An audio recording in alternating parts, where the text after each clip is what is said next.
There is no doubt that my kitchen witchcraft skills can be traced back to my paternal grandmother. When she opened her tea room, that she called the shed, she kept her menu simple.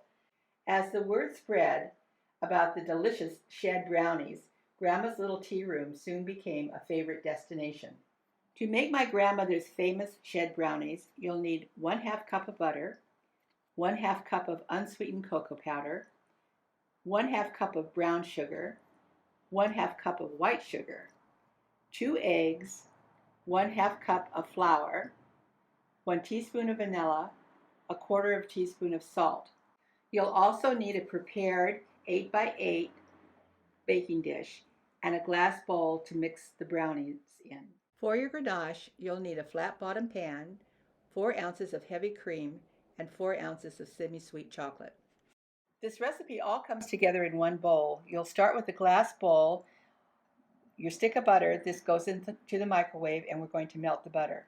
Our butter has melted nicely, so now it's time to add our cup of sugar. That's 1/2 cup of white sugar and 1/2 cup of brown sugar, and our 1/2 cup of powdered cocoa. Now, using a whisk, we're just going to mix this together until everything dissolves. And while I'm doing this, I'm going to tell you the story about my grandmother's shed and how it came to be. This will take a few minutes just to get this nicely dissolved in the hot melted butter. When my grandparents retired, they bought an old farmhouse outside of Springfield, Massachusetts. My grandfather loved antiques and he was considered quite an expert, so his retirement plans were to open an antique store and do repairs and appraisals and that sort of thing. The people who would come out to Rooster Hill, which was the name of the farmhouse, would always leave asking, is there a place around here where I could get a bite to eat? Now it's time to start adding your eggs one at a time. Whoops, well, all at once, that's okay.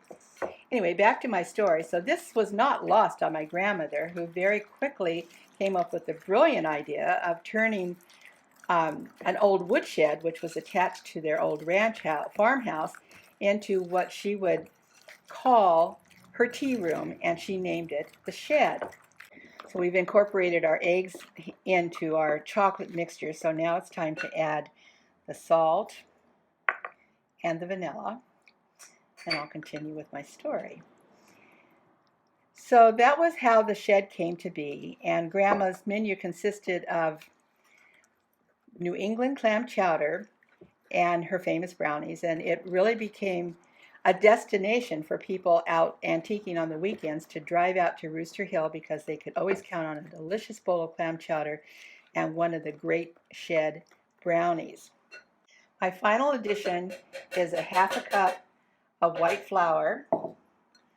After this is all mixed together, this batter will be poured into a prepared 8x8 baking dish and then put in a preheated 350-degree oven for 20 minutes.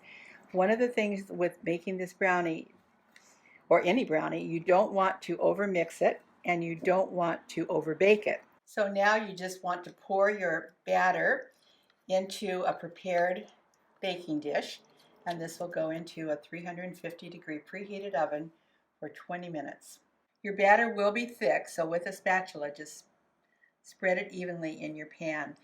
There's nothing easier than making a chocolate ganache. I'm heating 4 ounces of heavy cream in a flat bottom pan and bringing it to a gentle simmer.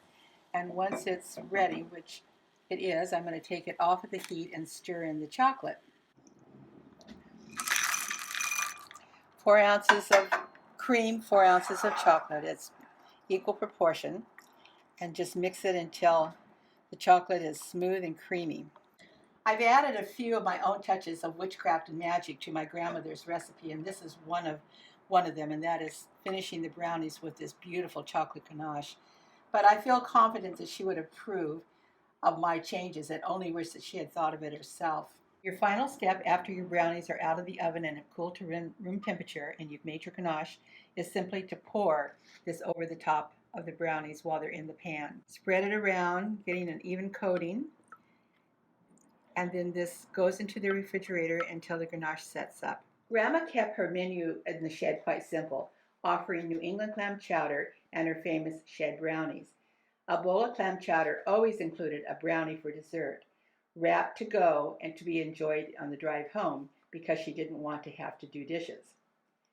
This is without a doubt the best brownie I have ever had, and it's sure to become a family favorite.